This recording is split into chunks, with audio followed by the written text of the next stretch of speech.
학창 시절에 많은 청소년들이 가출을 합니다.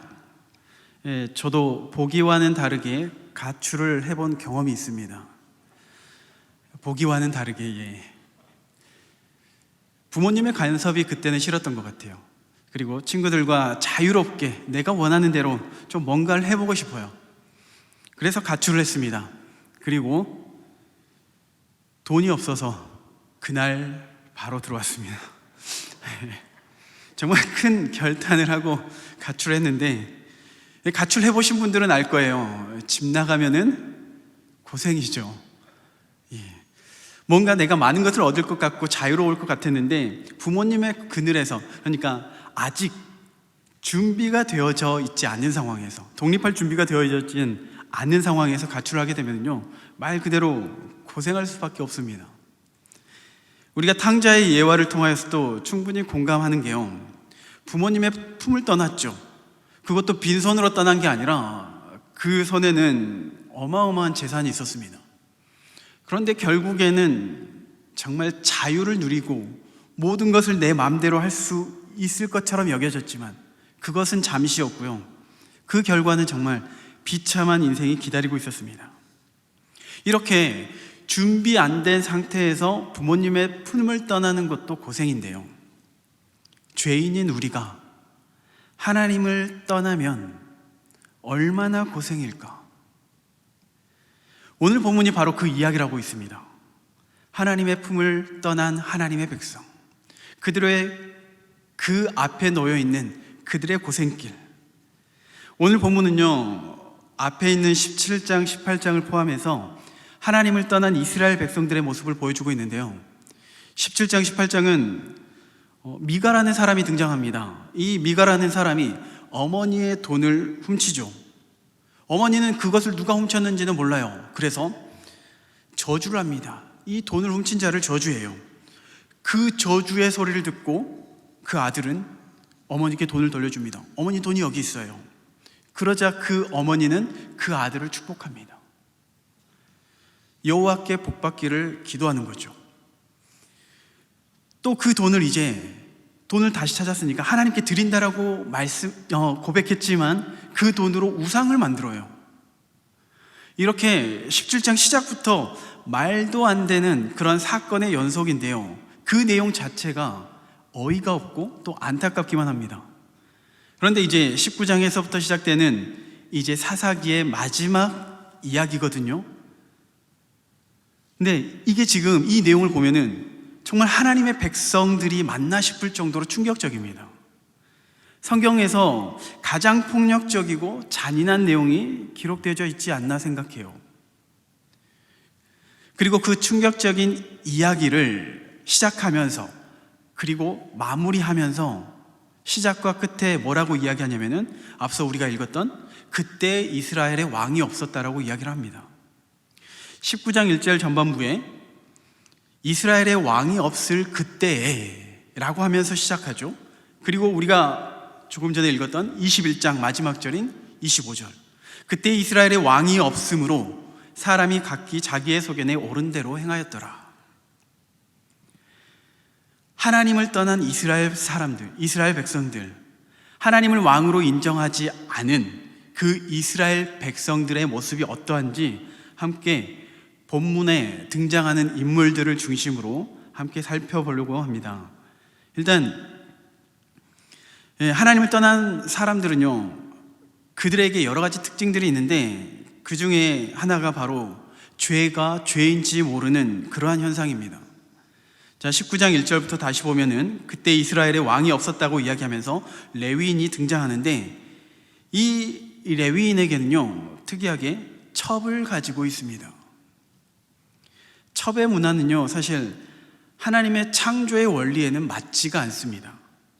물론 성경에서 많은 믿음의 조상들이 첩을 데리고 있죠. 그런데 그들이 첩을 가지고 있다고 해서 그게 결코 하나님의 뜻은 아닌 겁니다. 그리고 본문에서 등장하는 이 레위는요, 그 여인이 가난해서 혹은 연약하기 때문에 내가 보호해야 하는 그런 대상으로 여기고 그녀를 첩으로 맞아들인 것은 아닙니다. 첩이 음행을 저지르고요, 남편을 떠나서 4개월 동안 자기 아버지의 집에 머무르는데요. 그때까지 그 첩을 찾지도 않습니다. 그저 방관을 하죠. 어쩌면 이제 그 첩이 음행을 했기 때문에 그냥 외면을 했을 수도 있다고 생각되는데요.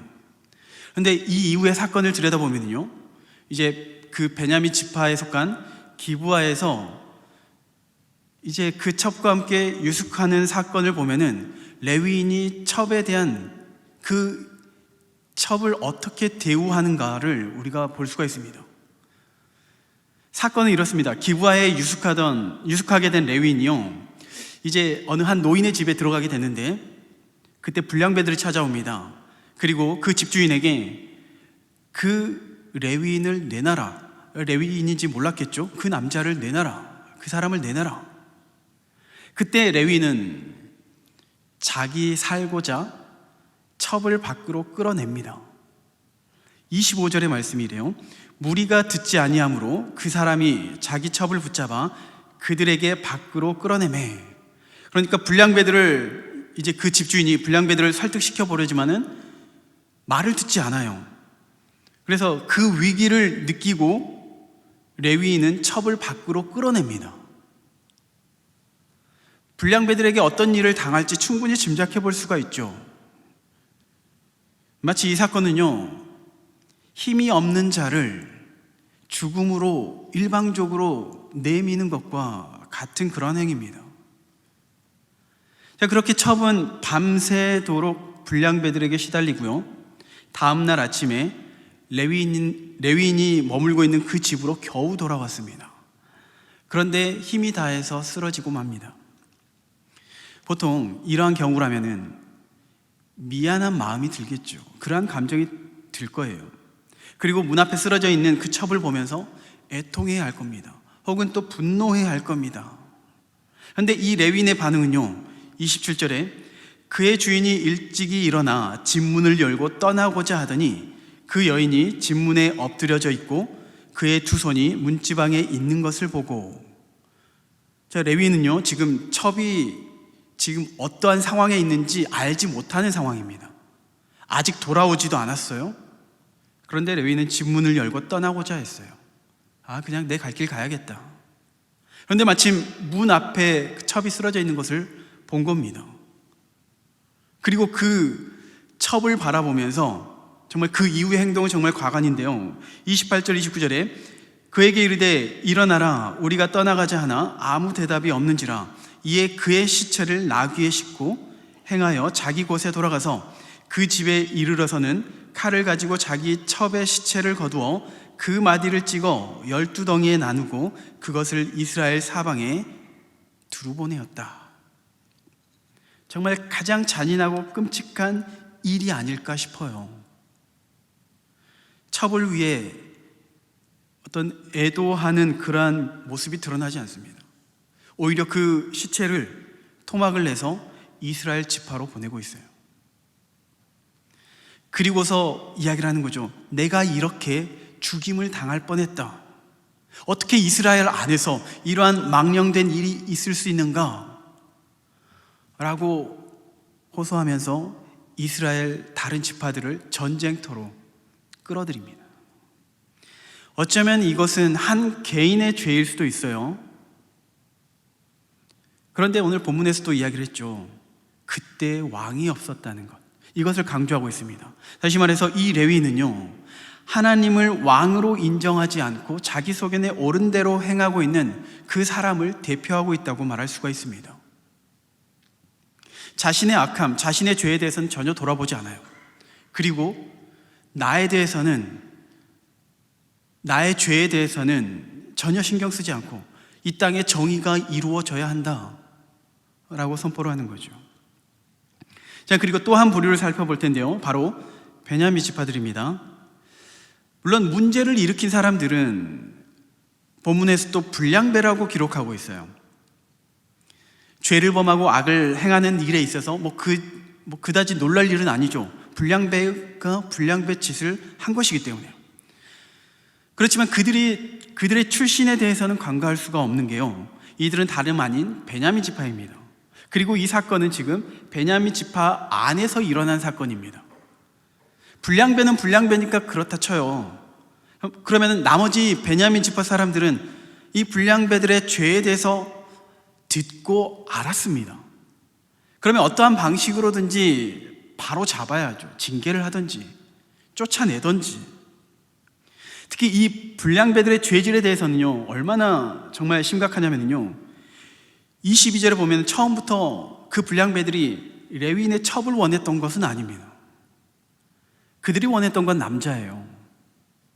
그래서 집주인이 이 사람은 안 된다, 그래서 자신의 딸과 레위인의 이 사람의 첩을 대신 너희가 데려가라, 이렇게 설득한 거였거든요. 그리고 이 장면이 낯설지가 않죠. 창세기에 기록되어 있는 아브라함의 조카 룻이 소돔에 살고 있을 때, 천사들이 방문했을 때 그 소돔 사람들이 룻에게 찾아와서 그 천사들을 내놓아라, 물론 천사들인지 모르고 내놓으라 했던 거죠. 룻은 자신의 딸을 대신 주겠다고 합니다.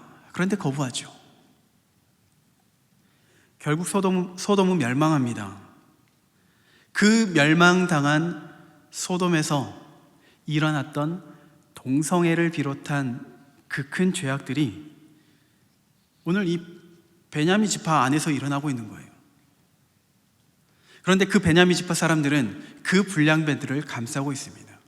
실상은 불량배를 감싸고 있는 것이 아니라 그 죄를 허용하고 인정하고 있었던 거예요. 용납하고 있었던 겁니다.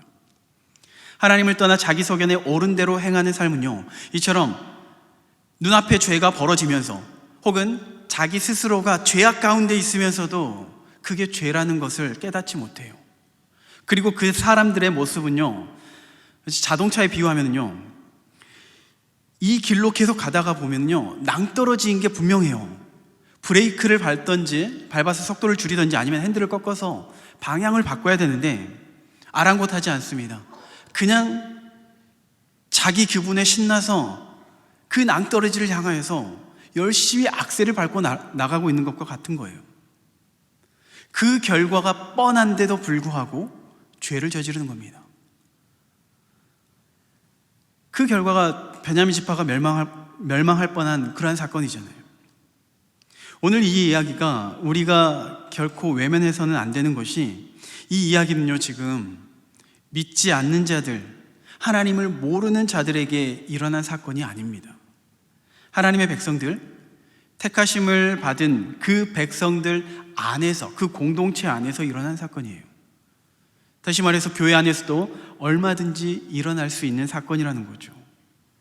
하나님을 왕으로 인정하지 않는 교회, 하나님을 왕으로 인정하지 않는 그리스도인들의 모습이 이렇다는 겁니다.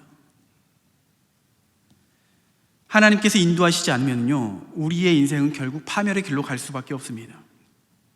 바라기는 하나님께서 우리의 인생 가운데 늘 인도해 주시기를 우리가 기도하고 소망하는 것이죠. 자, 계속해서 또 다른 부류의 사람이 등장하는데 바로 이스라엘의 연합군입니다. 자, 이스라엘의 연합군은요, 자, 레위인이 첩을 토막내서 각 지파별로 보냈죠. 이 사건을 보고서 다들 분노합니다. 아니, 어떻게 이스라엘에 이러한 일이 일어날 수 있는가? 그리고 연합군이 형성됩니다. 아마 누구라도 이 현장 가운데 있다면 분노했을 거예요. 진노했을 것 같습니다. 그런데 이스라엘의 연합군은요, 이 사사기 안에서는 굉장히 낯선 내용이에요. 이 이스라엘의 연합군은요, 사사 온니엘 이후로 처음 있는 사건입니다. 여러 사사들이 등장했었지만 이제까지 이스라엘이 한 뜻으로 모인 적이 없었어요. 자, 좀 더 냉정하게 따지면요, 그동안 이스라엘을 괴롭혔던 많은 대적들이 있습니다. 자, 그 대적들이 사실은 이제 이스라엘을 괴롭혔던 대적들이 있는데, 그들이 이스라엘을 전체를 괴롭혔던 것은 아니고요, 부분적으로 괴롭혔습니다. 그러니까 예를 들면은 이쪽 지파가 괴롭힘을 당하고 있더라 할지라도 다른 반대쪽 지파 사람들은 그래도 평안하고 자유함을 누리고 있었던 거예요. 자, 다시 말해서 지금 무슨 말을 하냐면요, 이스라엘 백성들은 그동안 이방 민족에 의해서 자기 동족이 괴롭힘 당하고 있는 그 모습에 대해서는 잠잠했습니다. 형제들이 어떠한 모습이든지 상관하지 않았어요. 이방 민족에 대해서는 관대했어요. 그런데 지금 자신의 형제인 베냐민 지파의 죄에 대해서는 분노하고 있습니다. 그리고 그들과 전쟁을 벌이는 거죠. 그리고 거의 전멸할 뻔합니다. 물론 베냐민 지파가 뿌린 씨앗인 거죠. 그런데 이 내용만 보면은요, 마치 어떤 모습이 생각나냐면은 예수님께서 귀신을 쫓아내실 때 바리새인들이 예수님의 지금 그 행적은 바알세불의 힘을 빌려서 쫓아낸다고 비난하거든요. 이때 예수님께서 뭐라고 하시냐면은 마태복음 12장 25절에서 26절에 예수께서 그들의 생각을 아시고 이르시되 스스로 분쟁하는 나라마다 황폐하여질 것이요 스스로 분쟁하는 동네나 집마다 서지 못하리라. 만일 사탄이 사탄을 쫓아내면 스스로 분쟁하는 것이니 그리하고야 어떻게 그의 나라가 서겠느냐. 자, 이스라엘은 하나님께서 세우시는 나라입니다. 그런데 이 나라가 서로 분쟁을 하면서 멸망해 가려고 하는 그 모양인 거예요. 하나님께서 아브라함을 통하여서 요셉과 모세를 통하여서 이루신 그 하나님의 뜻을 스스로가 분쟁을 일으키면서 자멸의 길로 가고 있는 겁니다. 누구보다도 사단이 기뻐할 일을 행하면서 당연한 일을 하고 있다고 지금 자부하고 있는 모습인 거예요. 이스라엘 백성들이. 더 살펴보면요, 그 베냐민 지파가 이제 멸망을 당할 뻔하잖아요. 그나마 600명의 군사들이 도망갔기 때문에 멸망당하지 않았지, 그들이 도망가지 않았다면요 아마 베냐민 지파는 이 땅에서 사라졌을 겁니다. 어쨌든 600명이 남아 있습니다. 그리고 연합군이 이제 뒤늦게 정신을 차리게 되죠. 그리고 나서 보니까 베냐민 지파가 사라지게 생겼거든요. 멸망당하게 생겼거든요. 21장 2절 3절 말씀입니다. 백성이 베델에 이르러 거기서 저녁까지 하나님 앞에 앉아서 큰 소리로 울며 이르되 이스라엘의 하나님 여호와여 어찌하여 이스라엘에 이런 일이 생겨서 오늘 이스라엘 중에 한 지파가 없어지게 하시나이까. 지금 누가 지금 이렇게 만들었는데요, 자신들이 한 행동들에 대해서는 생각하지 않고 하나님을 원망합니다. 사실 많은 그리스도인들이요, 하나님 앞에 불순종을 지어요. 죄를 짓습니다. 그런데 문제는 그 죄를 깨닫지 못하고 하나님 왜 나에게 복을 주시지 않습니까? 왜 내 기도에 응답하시지 않습니까? 오히려 하나님을 원망하는 경우가 많이 있습니다. 하나님께서는 먼저 그의 나라와 의를 구하라고 하셨거든요. 그리하면 채워주신다라고 말씀하셨거든요. 그런데 보통 우리의 마음에는 뭐가 있냐면은 하나님 내게 이걸 먼저 주시면, 응답해 주시면은 그제서야 하겠습니다. 그리고 응답이 없으니까 하나님은 나를 사랑하시지 않네, 하나님은 오늘은 역사하시지 않는가, 이렇게 하나님을 원망하게 되는 거죠. 실제로 이스라엘 백성들이 이제 훗날 바벨론에 의해서 멸망을 할 때 그들은 하나님을 원망했습니다. 하나님을 원망한 이유가요, 내가 지금 죄악 가운데 있기 때문에 죄를 받아 마땅해, 이랬다고 생각하면 원망하진 않겠죠. 그들이 원망하는 이유는 나름대로 하나님을 잘 섬겼거든요. 제사도 드리고 좋은 제물도 바쳤고. 그런데 그 종교 행위가 하나님 보시기에 하나님의 뜻대로, 하나님의 방법대로 이루어지는 것이 아니라 내 소견에 옳은 대로 행하였던 거죠. 내 기분 내키는 대로. 자, 이사야 1장 11절 말씀인데요, 여호와께서 말씀하시되 너희의 무수한 재물이 내게 무엇이 유익하뇨? 나는 순양의 번제와 살찐 짐승의 기름에 배불렀고 나는 수송아지나 어린 양이나 순염소의 피를 기뻐하지 아니하노라. 이스라엘 백성들이 지금 하나님께서 지금 심판하시겠다고 말씀하시죠. 그러면서 너희가 많이 드리는, 무수히 많이 드리는 그 재물, 그 제사, 그것이 다 무익하다는 겁니다. 그것 때문에 오히려 하나님께서는 진노하시는 거예요. 그 마음의 중심은 하나님을 왕으로 인정하지 않고 하나님을 섬기지도 않으면서 겉으로만 스스로 하나님을 잘 믿고 잘 섬기고 있는데 왜 나에게 이런 고난이 옵니까? 라고 원망을 하는 것이죠. 사람의 눈은 속일지는 몰라도요, 하나님은 속지 않습니다. 또 우리의 신앙 가운데 우리 스스로가 속임 당할 수가 있어요. 나는 하나님께 잘 예배 드리고 있다라고 생각할 수도 있어요. 그런데 하나님은 속지 않으신다는 거죠. 하나님은 그 마음의 중심을 보시고 하나님의 뜻대로 행하는지 아닌지, 그들의 겉모습만, 우리의 겉모습만 보시는 것이 아니라 진정 하나님의 주권을 인정하면서 하나님의 그 통치 아래 있는지 아닌지를 살펴보십니다.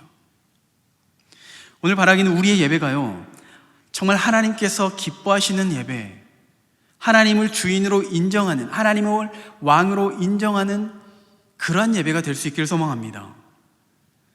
적당히 우리의 상황을 봐서 우리의 시간적인 여유가 있으면 하나님께 예배를 드리고, 아니면 내 일이 우선이고 내 가정이 우선인 이러한 삶이 아니라요, 하나님이 나의 주권자 되시기 때문에, 내 삶의 왕이시기 때문에 먼저 하나님을 위해 섬기고 하나님께 예배드리고 하나님께 나아갈 수 있는 그러한 은혜가 있기를 간절히 소망합니다. 오늘 본문에 보면은요, 이 레위는요 평신도가 아니죠. 베냐민 지파나 이스라엘 그 연합군 모두 하나님을 모르는 자가 아닙니다. 겉으로 보기에는 하나님의 백성들이고 하나님의 은혜를 누려왔던 자들입니다. 그런데 그들에게 있어서는, 그들의 중심은 하나님을 왕으로 인정하지 않은 그러한 사람들이었어요. 우리의 인생 가운데 하나님을 왕으로 인정하고 우리의 예배 가운데 그 왕을 찬양하고 우리의 섬김 가운데 하나님의 뜻이기에 기쁨으로 순종할 수 있는 그러한 은혜가 있기를 소망합니다. 사실 이 말씀을 묵상하면서 정말 힘들었던 게, 이 성경에 기록되어져 있는, 우리가 흔히 사사기를 성경의 암흑시대라고 이야기를 하잖아요. 암흑시대를 묵상하니까요 정말 힘들더라고요. 괴롭더라고요. 제 심정이 막 피폐해지는 것 같아요. 왜 내 삶 가운데 이러한 본문을 주셔가지고 왜 이렇게 힘들게 할까?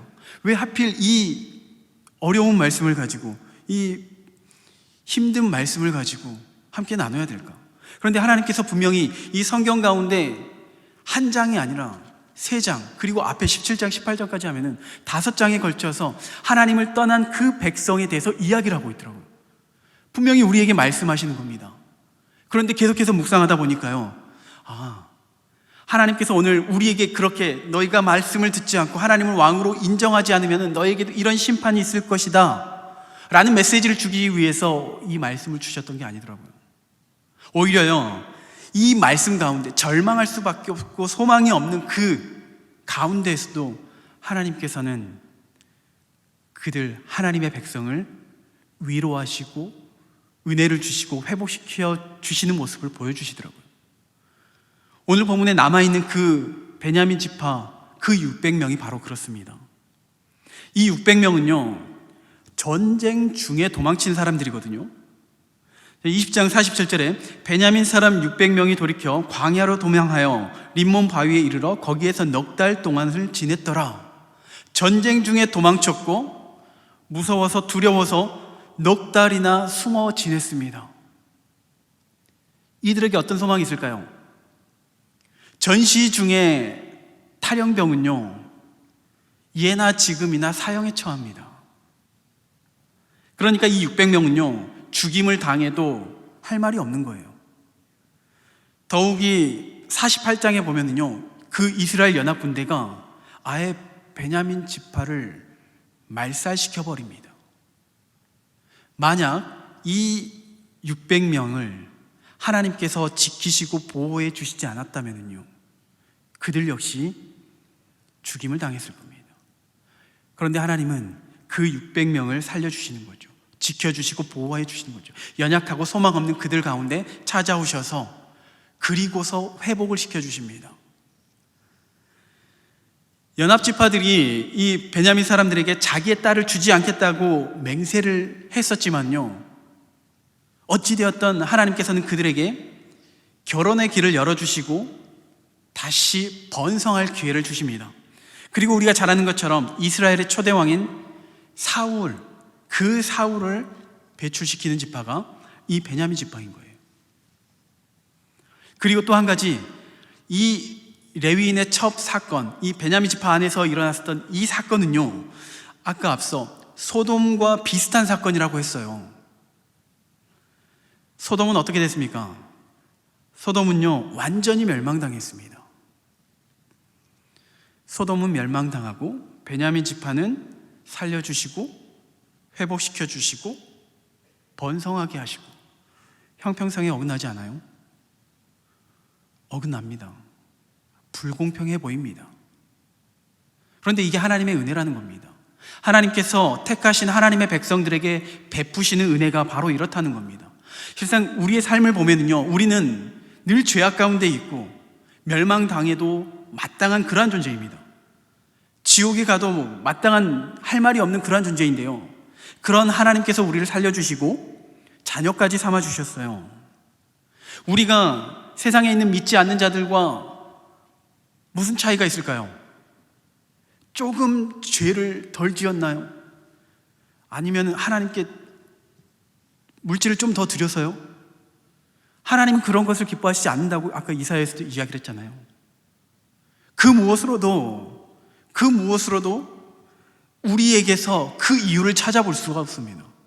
도대체 왜 하나님께서 나를 살려주시고 나를 구원하시고 오늘 이렇게 하나님의 은혜 안에서 감사하고 찬양하고 예배드리게 하시는지 우리에게서는 찾아볼 수가 없는 거예요. 하나님의 일방적인 사랑 때문에 그렇습니다. 하나님의 일방적인 은혜가 오늘 우리에게 임하기 때문에 우리가 죄악 가운데 있다 할지라도 하나님께서 우리의 걸음을 인도하시고 멸망당한 마땅한 우리를 베냐민 지파처럼 회복시키시고 그 걸음을 인도해 주신다는 겁니다. 우리의 걸음걸음마다 우리는 하나님을 실망시키기도 하고 큰 죄악에 빠지기도 합니다. 그런데 하나님께서는 우리의 죄악 가운데서도 우리를 건져주시고 회복시켜 주신다는 것을 우리가 믿고 의지하며 나아갈 때 우리는 세상 속에서 절망하지 않고요, 낙심하지 않고 또 그 세상을 두려워할 필요가 없는 겁니다. 오늘 다시 한번 그 하나님의 사랑, 그 하나님의 은혜가 우리 안에 회복될 수 있기를 소망합니다. 이 사사기는 영적 암흑기라고 말할 정도로 죄가 만연해 있습니다.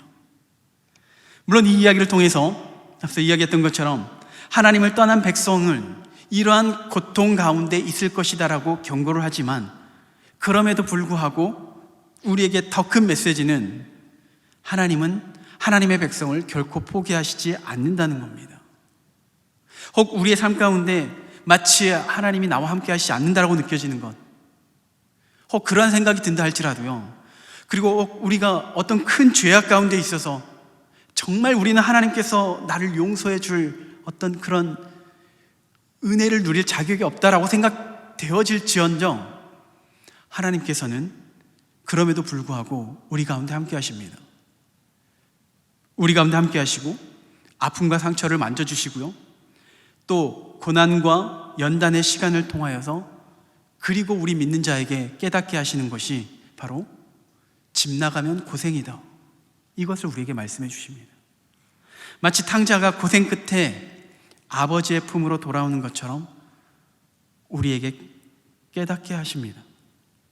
그리고서 아버지의 품 안에 있는 것이, 하나님의 통치 아래에 있는 것이 복된 인생이구나 라는 것을 알게 하는 거죠. 세상의 그 무엇으로도 위로가 안 되고 소망이 안 되는데 그 하나님의 품 안에 있는 것이 진정한 복된 길이라는 것을 우리에게 알게 하시는 겁니다. 시편 96편 11절에서 13절 말씀인데요, 우리 이 말씀을 함께 읽겠습니다. 함께 읽습니다.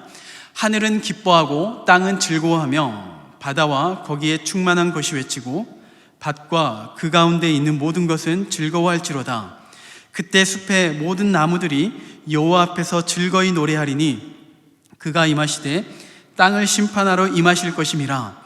그가 의로 세계를 심판하시며 그의 진실하심으로 백성을 심판하시리로다.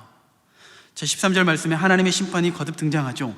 이 심판의 또 다른 말이 하나님께서 통치하신다는 말입니다. 하나님의 통치하심이 이 땅 가운데 있을 때, 하나님의 통치하심 가운데 우리가 있게 되어질 때 11절에서 이야기하는 것처럼 하늘이 기뻐하고 땅이 즐거워하며 바다와 거기에 충만한 것이 외치고 밭과 그 가운데 있는 모든 것이 즐거워할지어다. 하나님의 통치 아래에 있는 우리의 인생이 바로 이러한 복된 인생인 줄로 믿으시기 바랍니다. 그리고 세상 가운데 자꾸 나아가고 세상을 의지하는 것이 아니라 어찌하든지 하나님의 그 말씀 안에 순종하고자 하나님의 말씀, 그 권위를 인정하고 그 주권 인정하면서 하나님의 통치 아래에서 하나님의 영광을 누릴 수 있는 그런 우리 모두가 될 수 있기를 간절히 소망합니다.